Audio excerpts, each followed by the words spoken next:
Isipin, kapag ang buong mundo ay tumatakbo pagkatapos ng mga dekuryenteng sasakyan, ang CEO ng Honda ay gumawa ng ganoong pahayag na lumikha ng kaguluhan sa buong industriya ng EV. Oh, inaangkin ng Honda na nakabuo sila ng ganitong bagong makina na yayanig sa industriya ng EV hanggang sa mga ugat nito. Ngayon ang tanong, ano ang espesyal sa bagong makinang ito? Talaga bang magiging sakit ng ulo ang makinang ito para sa malalaking kumpanya tulad ng Tesla? At ang pinakamalaking tanong, mababago ba ng makinang ito ang pag-iisip ng mundo? Sa video na ito, sasabihin namin sa iyo ang lahat ng mga lihim na itinatago hanggang ngayon. So stay tuned till the end of the video, dahil kapag nalaman mo ang katotohanan nito, magugulat ka, pagkatapos ng lahat. Anong uri ng teknolohiya ang naka-install sa makina na ito na tinatalakay sa buong pandaigdigang merkado ngayon? Bakit ang bagong makina ng Honda na ito ay uugain ang EV market hanggang sa mga ugat nito? At bago magpatuloy sa video, mag-subscribe sa channel upang ikaw ang unang makakita ng mga ganitong video. Bago malaman ang tungkol sa bagong makina ng Honda, ipaalam sa amin ang kaunti tungkol sa Honda. Ang alam natin ngayon bilang isang malaki at matagumpay na kumpanya ng sasakyan ay nagsimula sa napakaliit na antas. Ang Honda ay itinatag ng isang masipag at matigas ang ulo na lalaki na nagngangalang Soichiro Honda. Ang pagkabata ni Soichiro ay ginugol sa kahirapan at siya ay hindi masyadong mahusay sa pag-aral. Ngunit ang kanyang pagkahilig sa makina ay iba mula nung pagkabata. Madalas siyang nagkukumpuni ng mga bisikleta sa kanyang nayon at patuloy na naghahanap ng mga bagong paraan. Noong 1937, binuksan niya ang kanyang maliit na paggawaan kung saan nagsimula siyang gumawa ng mga piston ring. Ang mga piston ring na ito ay ibinenta sa malaking kumpanya ng kotse ng Japan, ang Toyota. Ngunit ang paglalakbay na ito ay hindi madali. Ang kanyang unang disenyo ay tinanggihan ng Toyota. Maraming beses siyang humarap sa kabiguan. Kailangang magtrabaho ng husto sa loob ng maraming taon. At sa ways, gumawa siya ng mga piston ring ayon sa mga pamantayan ng Toyota. Ngunit pagkatapos ay nagsimula ang digmaan sa Japan. Ang kanyang pabrika ay binomba at ito ay nawasak. Karamihan sa mga tao ay sumuko na dito, ngunit hindi sumuko si Soichiro. Muli niyang itinayo ang kanyang pabrika at sa pagkakataong ito ay pinangarap niyang gumawa ng mga makina ng motorsiklo. Nagbibisikleta ang mga tao sa mga kalsada ng Japan dahil sa kakulangan ng gasolina. Naglagay siya ng maliliit na makina sa mga bisikleta. Ang mga maliliit na sasakyang tulad ng motorsiklo ay sumikat ng husto. Dito nagsimula ang tunay na kumpanya ng Honda. Noong 1948, binuo niya ang Honda Motor Company. Unti-unti, lumikha ang Honda ng kaguluhan sa industriya ng motorsiklo. Ang kanilang mga bisikleta ay magaan, mura, at maaasahan. Noong 1959, sila ang naging pinakamalaking kumpanya ng pagmamanupaktura ng motorsiklo sa buong mundo. Ngunit hindi tumigil ang Honda dito. Pinasok din nila ang mundo ng mga sasakyan. Sa una, ang mga tao ay nag-aalinlangan na paano magpapatakbo ng kotse ang isang kumpanya ng pagmamanupaktura ng motorsiklo. Ngunit nagsimula silang gumawa ng maliliit, mura, at nakakatipid sa gasolina. Noong 1970s, inilunsad ang Civic car ng Honda na lumikha ng kaguluhan sa Amerika. Noong ang mga sasakyan ng ibang mga kumpanya ay kumonsumo ng mas maraming petrolyo, ang mga kotse ng Honda ay ginagamit upang makatipid ng gasolina. Dahil dito, nakilala ang Honda bilang isang matalino at maaasahang tatak. Pagkatapos ay dumating ang Accord, na nanalo sa puso ng mga Amerikano. Ngayon, ang Honda ay hindi lamang gumagawa ng mga motorsiklo at kotse, ngunit nagtatrabaho din sa mga robotics, jet aircraft, at maraming uri ng advanced na teknolohiya. Ang Honda ay palaging naniniwala sa isang bagay, pagbabago. Ibig sabihin, paggawa ng bago at mas mahusay. Marahil dahil sa pag-iisip na ito, ngayon, ito ay muli sa mga headline kasama ang bago nitong makina na sinasabing yumanig sa buong industriya ng EV. Nakakagulat na pahayag sa mundo. Ang pahayag ng Honda CEO sa isang press conference. Ang CEO ng Honda ay gumawa ng ganoong pahayag na lumikha ng kaguluhan sa buong mundo. Kumpiyansa niyang sinabi iyon. Gumawa kami ng ganoong makina na yayanig sa buong industriya ng EV. Nagulat ang lahat sa narinig. Ang mga kumpanyang gumastos ng milyon-milyong dolyar sa EV, bumagsak ang kanilang mga mukha. Pagkatapos ng pahayag na ito, nagsimulang pag-usapan ito ng mga tao sa social media lamang. Bakit napakalaking claim ng Honda? Hanggang ngayon, lahat ay naniniwala na ang hinaharap ay pagmamay-ari lamang ng EV. Ngunit ang pahayag na ito ng Honda ay tila nagbabago sa buong larawan. Gustong malaman ng mga tao kung ano ang ginawa ng Honda na kayang talunin kahit ang mga higante tulad ng Tesla at BYD. Sa totoo lang, kapag may sinabi ang isang kumpanya tulad ng pag-alog ng EV, hindi ito maliit na bagay. Dahil sa ngayon, baliw ang buong mundo sa EV, ay electric vehicles. At ang isang responsable at malaking kumpanya tulad ng Honda ay gumawa ng ganoong paghahabol, kung gayon ito ay malinaw na lumikha sila ng isang bagay na talagang makakapagpabago sa laro. Ito ang dahilan kung bakit, pagkatapos ng pahayag na ito, hindi lamang ang mga customer, ngunit ang buong industriya ng sasakyan at ang merkado ay nasa estado ng takot. Sa nakalipas na 10 hanggang 20 taon, ang trend patungo sa EV ay tumaas ng napakabilis sa buong mundo. Ang pinakamalaking dahilan nito ay ang pagtaas ng presyo ng petrolyo at diesel at pagtaas ng pollution. Ang mga sasakyang petrolyo-diesel ay naglalabas ng mas maraming carbon. Sana nakakasira sa kapaligiran. Sa ganoong sitwasyon, ang EV ay itinuturing na option sa hinaharap. Si Tesla ang unang nakakilala sa pagkakataong ito at napakaraming nabago sa EV na ang mga mata ng lahat ay nakatuon dito. Tiniyak ng mga sasakyan ng Tesla sa mga tao na ang mga EV ay maaari ding maging sunod sa moda, mabilis at maaasahan. Ang marketing at teknolohiya ni Elon Musk ay lumikha ng pagkahumaling sa EV sa puso ng mga tao. Sa kabilang banda, inilunsad ng BYD ang mga EV das may mura at malalaking battery pack sa China at iba pang bansa. Pagkatapos nito, sumabak din sa karera ng EV ang ibang kumpanya ng Japan, Europe, at America. Nagsimula rin ang mga pamahalaan na magbigay ng mga subsidyo upang i-promote ang EV. Nagsimulang isipin ng mga tao na kung maubusan ang gasolina sa hinaharap, ang EV ang tamang pagpipilian.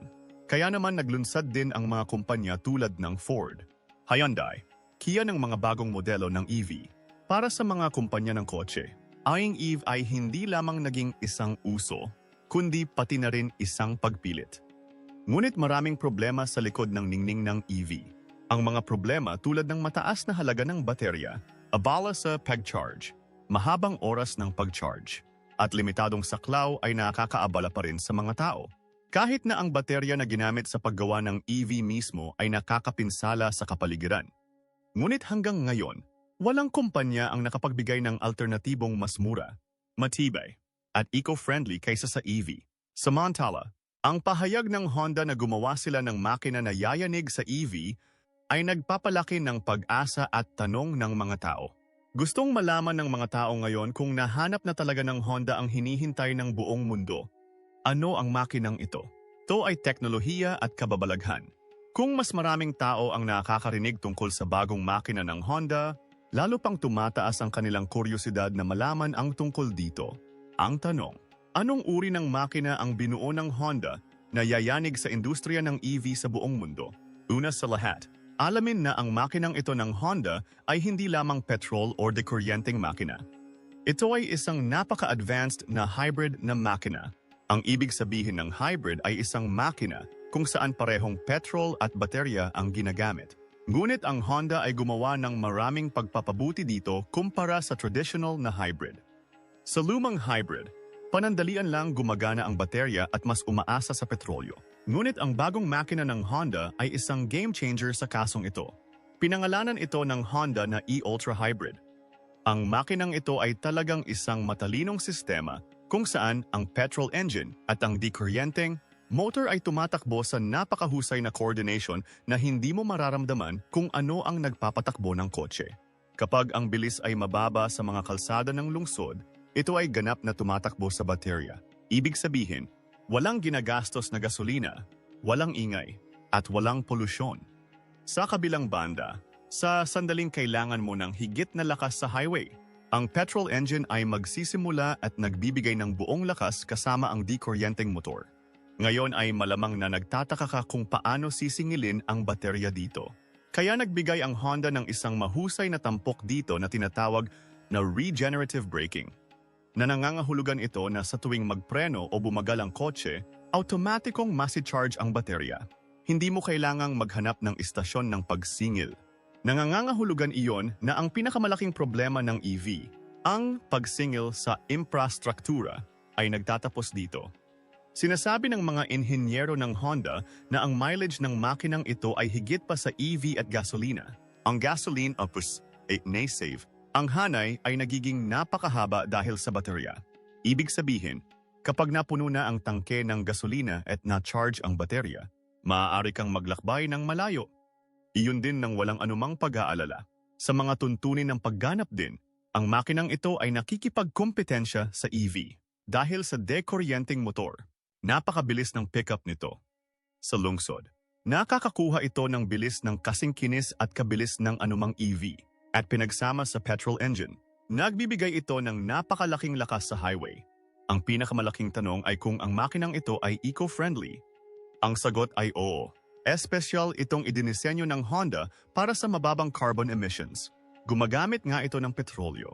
Ngunit sa napakaliit na dami at sa napakahusay na paraan na ang mga pamantayan sa paglabas nito ay nananatiling katumbas ng EV.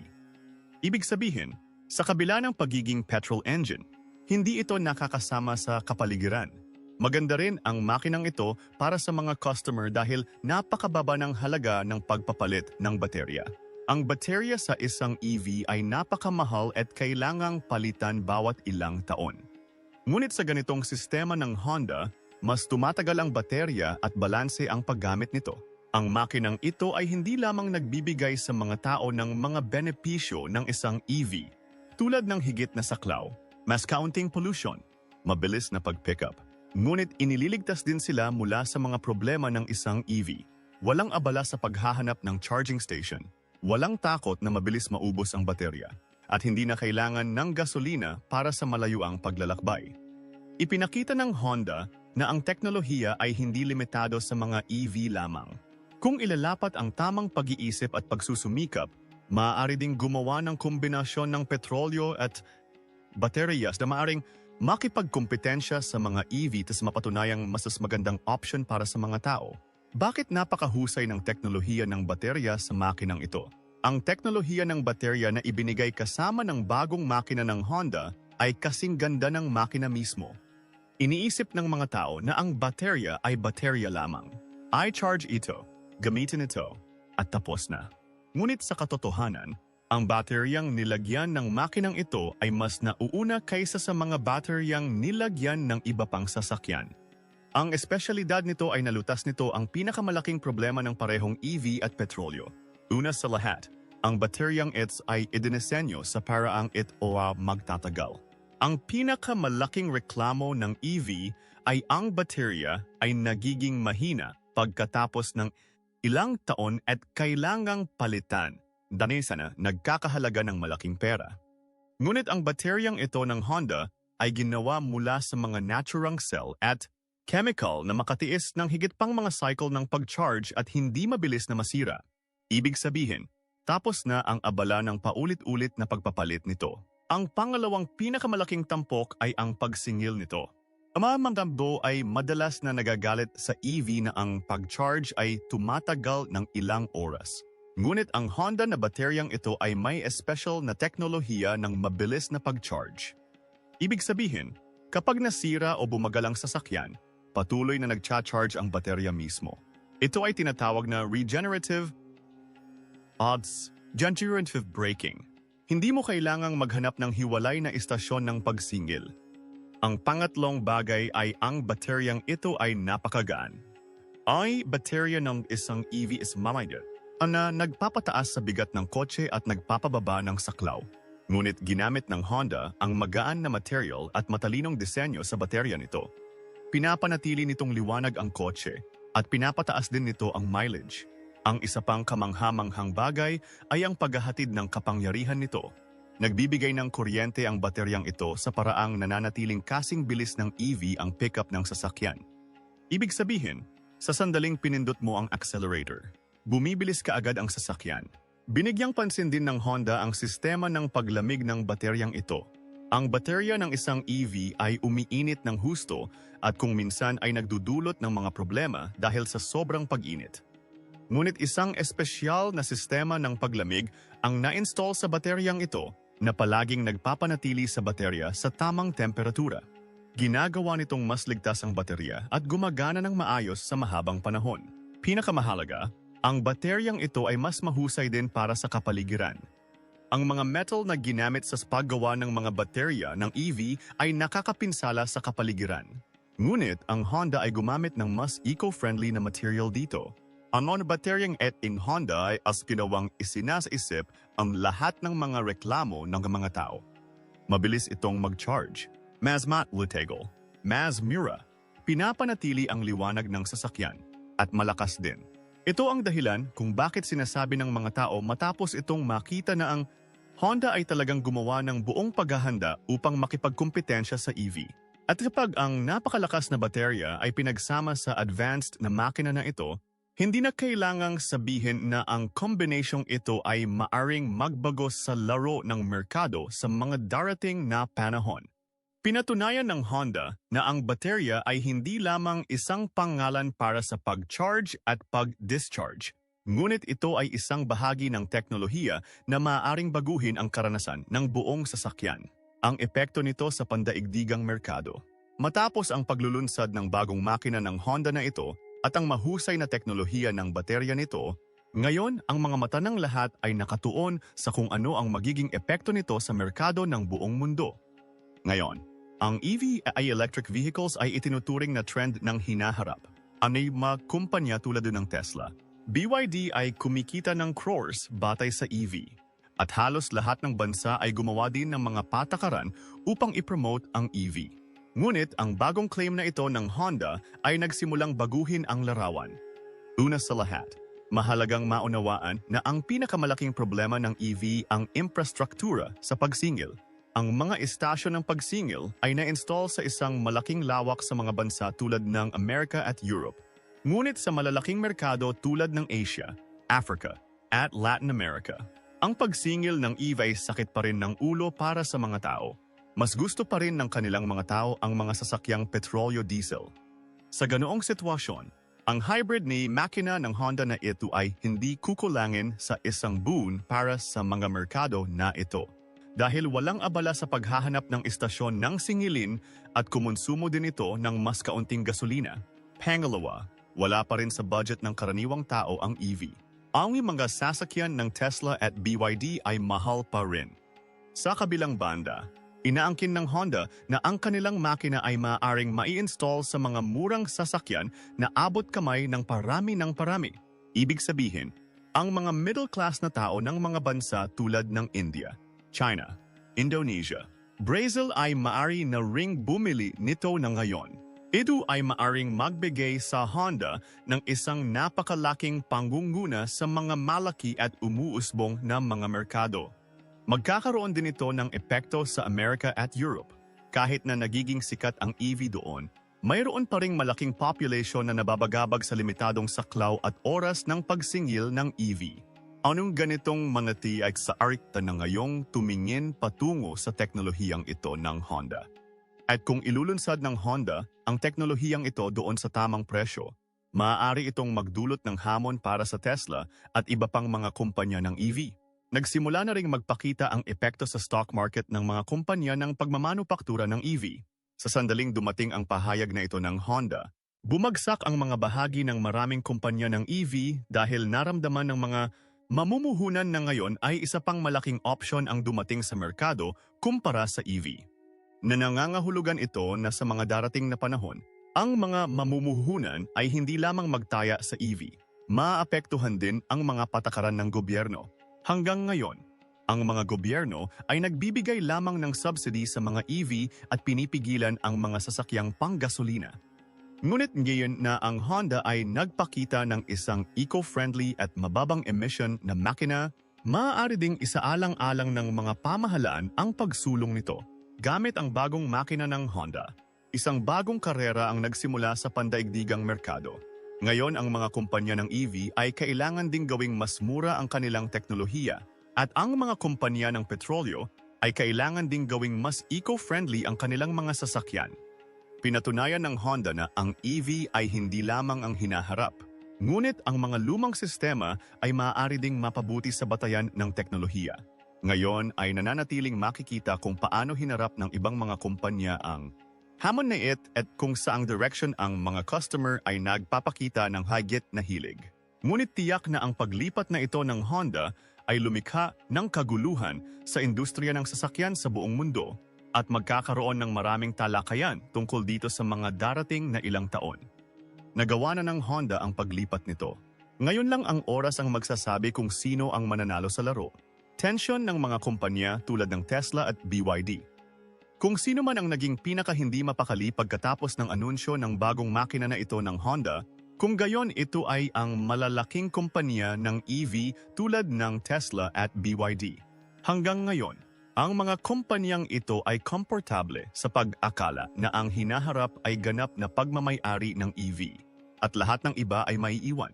Ngunit sa sandaling ipinakilala ng Honda ang bagong teknolohiyang ito mula sa Elon Musk hanggang BYD, nagsimulang lumitaw ang mga linya ng pag-alala sa noo ng lahat. Una sa lahat, pag-usapan natin ang Tesla. Ang Tesla ay ang pinakamalaking at pinakatanyag na kumpanya sa merkado ng EV ngayon. Ginawa ni Elon Musk na uso ang EV batay sa kanyang tatak at teknolohiya. Ang estilo, saklaw, at teknolohiya ng mga sasakyan ni Tesla ay itinuturing na nangunguna sa mundo. Ngunit ang pinakamalaking kahinaan ni Tesla ay ang mga sasakyan nito ay hindi maabot ng karaniwang tao.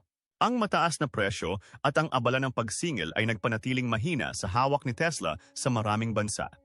Ngayon, nang ipinakilala ng Honda ang naturang hybrid na makina na kasing eco-friendly gaya ng EV at mas mura rin, tumunog ang mga alarm bells para sa Tesla. Ang Elon Musk ay natatakot na kung ang makinang ito ay dumating sa merkado at ang mga tao ay makakakuha ng higit na agwat ng mga milya, higit na saklaw, at sa mas mababang presyo. Kung gayon ang mga tao ay maaring pumili nito sa halip na EV. Dahil ang pinakamalaking problema ng EV, ang halaga ng charging station at pagpapalit ng baterya, ay wala sa makina ng Honda. Ito ang dahilan kung bakit napilitan ngayon si Tesla na pag-isipang muli ang plano nito. Ayon sa balita, mas magtutuon na ngayon si Tesla sa paggawa ng abot-kayang EV. Gumagawa na si Elon Musk sa isang abot-kayang EV na tinatawag na Model 2 at ngayon ay pinaplano niyang ilunsad ito sa lalong madaling panahon. Gayon din, sinasaliksik na ngayon ni Tesla ang mga baterya na mabilis na nag-charge at mas mura upang ito ay makipagkumpetensya sa Honda. Ngayon pag-usapan natin ang tungkol sa BYD. Ang BYD ay ang pinakamalaking kumpanya ng EV ng China at may mahusay na pangingibabaw sa mga baterya ng EV. Ginawa ng BYD ang pangalan nito sa buong mundo sa pamamagitan ng paggawa ng mga murang EV at baterya na may mas mahabang hanay. Ngunit ang teknolohiya ng Honda ay isang banta din para sa BYD. Malinaw ang dahilan. Kung nagsimulang bumili ang mga tao ng mga hybrid na sasakyan sa halip na EV, maaaring bumaba ang market para sa EV ng BYD. Binabago na rin ng BYD ang diskarte nito ngayon. Ayon sa mga tagaloob ng BYD, ngayon ay tumutuon din ito sa pagtaas ng hanay ng mga plug-in na hybrid na kotse at gawing mas matipid ang mga ito. Nagbebenta na ang BYD ng ilang hybrid na modelo, ngunit ngayon ay nagpaplano itong mamuhunan ng mas maraming pera sa segment na ito upang mabawasan ang lead ng Honda. Ang anunsyo na ito ng Honda ay inalis ang pagtulog ng mga hari ng EV market, Tesla at BYD. Parehong naghahanda na ngayon ang dalawang kumpanya na mag-innovate ng mas mabilis at gawing mas mura at mas mahusay ang kanilang mga sasakyan. Ngunit malinaw na sa mga darating na panahon, mas magiging matindi ang competition sa mundo ng mga sasakyan. At ang competition na its ay magiging mabuti para sa mga customer dahil ngayon ay makakakuha sila ng higit pang mga pagpipilian at mas mahusay na teknolohiya. Nagawa na ng Honda ang paglipat nito. Ngayon ay nananatiling makikita kung ano ang mga bagong bagay na inilalabas ng Tesla at BYD mula sa pag-igting na ito. Malaking plano ng Honda. Ano ang susunod? Sa sandaling lumikha ng kaguluhan sa mga tao ang bagong teknolohiya ng makina at baterya ng Honda, ang mata ng lahat ay nakatutok na ngayon sa kung kailan ito ilulunsad ng kumpanya sa merkado at kung saang mga sasakyan ito ilalagay. Ang mga tao ay sabik na naghihintay na malaman kung ano ang susunod na hakbang ng Honda. Kaya sabihin namin sa iyo sa simpleng wika, ano ang malaking plano ng Honda? Ayon sa impormasyong lumabas mula sa Honda, ang kumpanya ay nagtrabaho sa makina na ito sa nakalipas na ilang taon. At ngayon ito ay ganap na handa. Ang CEO mismo ng Honda ay nagsabi na ang lahat ng kinakailangang mga yugto ng pagsubok ay nakumpleto na at ang makinang ito ay handa na para sa production.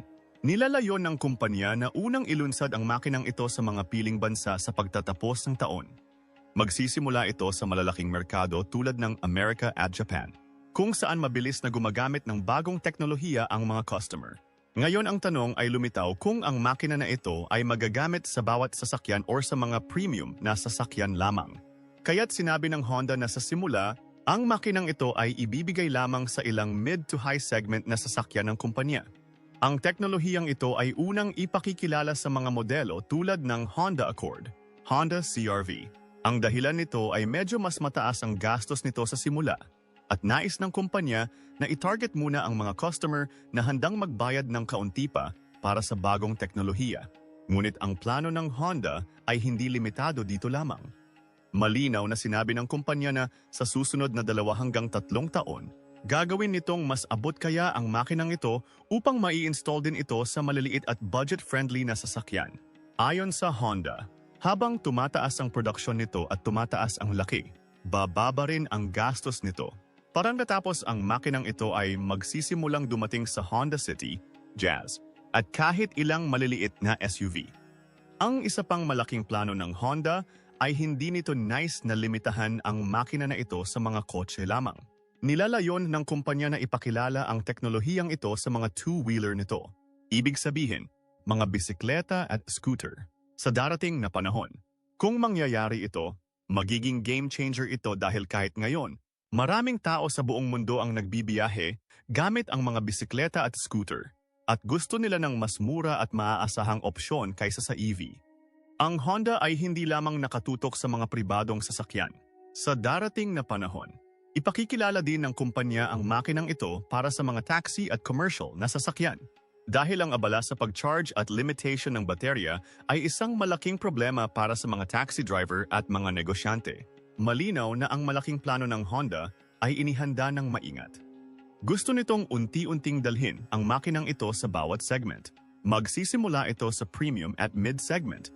Pagkatapos ay habang bumababa ang gastos, ito ay ibibigay sa maliliit na sasakyan at iba pang sasakyan. Ang Honda ay hindi lamang lumikha ng isang bagong teknolohiya, ngunit naghanda din ng isang roadmap upang matugunan nito ang mga pangangailangan ng bawat customer sa merkado sa darating na 5 hanggang 7 taon. Ngayon ay nananatiling makikita kung paano tumugon ang ibang mga kumpanya sa hamon na ito. Ngunit sa ngayon, tiyak na ang Honda ay talagang lumikha ng kaguluhan sa buong industriya sa planong ito. Bakit ito ay isang kampana ng babala para sa industriya ng EV? Sa sandaling ipahayag ang bagong makina ng Honda, ang mga kumpanya niyang pagmamanupaktura ng EV ay naging hindi mapakali. Malinaw ang dahilan. Hanggang ngayon, ipinapalagay ng mga tao na ang hinaharap ay pagmamay-ari lamang ng mga EV. Ang Tesla, BYD, MG, at marami pang ibang kumpanya ay naglagay ng kanilang buong taya sa mga EV. Ngunit napatunayan ng bagong makina ng Honda na maaring magkaroon ng alternatibo sa mga EV at maaari pa itong maging mas mahusay. Ang pinakamalaking problema sa mga EV ay ang abala sa pagsingil. Ang mga ito ay kailangang maghanap ng mga estasyon ng pagsingil sa mahabang paglalakbay. May takot na maubos ang baterya at ahaling pagpapalit ang baterya. Nalutas ng makina ng Honda ang lahat ng mga problemang ito. Ito ay mas mura dahil wala itong mamahaling baterya tulad ng mga EV. Matibay ito dahil meron din itong suporta sa petrolyo. At mas practical dahil maaari itong i-refill kahit saan at anumang oras. Ito ang dahilan kung bakit natatakot ang mga kumpanya ng EV na maaring lumayo ang mga customer sa mga EV at lumipat sa opsyong ito. Pagkatapos nitong anunsyo ng Honda, Nagkaroon ng bagyo sa social media. Maraming tao ang natutuwa dahil nakakakuha sila ng ginhawa mula sa pag-charge at pagpapalit ng baterya ng EV. Maraming tao ang sumulat na kung talagang napakahusay ng makinang ito, bibili sila sa halip na EV. Naniniwala rin ang mga eksperto na ang Honda ay gumawa ng isang mahusay at matalinong hakbang. Gayunpaman, Joey Lambaxo ay nalilito din. Sinasabi nila na kapag ang mga gobyerno sa buong mundo ay nagpo-promote ng EV, gaano katatagumpay ang hakbang na ito ng Honda? At talagang magiging eco-friendly ba ang makinang ito gaya ng EV? Ngayon, ang pinakamalaking tanong ay ito. Mawawasak ba ang pangarap ng EV sa pagdating nitong makina ng Honda? Titigil na ba ang trend ng EV? Nahati ang mga eksperto dito. Ang ilang mga tao ay nagsasabi na ang EV at Honda ay magsasima. Pipili ng ilang tao ang EV para sa maikling paglalakbay at eco-friendly na pag-iisip. At pipiliin ng ilang tao ang makina ng Honda para sa malayong distansya at mas maaasahan. Masasabing tiyak na pinahirapan ng Honda ang paglalakbay sa EV, ngunit hindi ito tuluyang nawasak. Ngayon, ang competition sa merkado ay naging mas kawili-wili. Ang customer ay meron na ngayong mas maraming pagpipilian. At dahil mga-company ay kailangang magtrabaho ng mas mahirap. Oras lang ang magsasabi kung sino ang mananalo sa hinaharap. Kung nagustuhan mo ang impormasyong ito, tiyak na mag-subscribe sa channel upang ikaw ang unang makakita ng kawili-wili at pinakabagong impormasyon. Salamat po!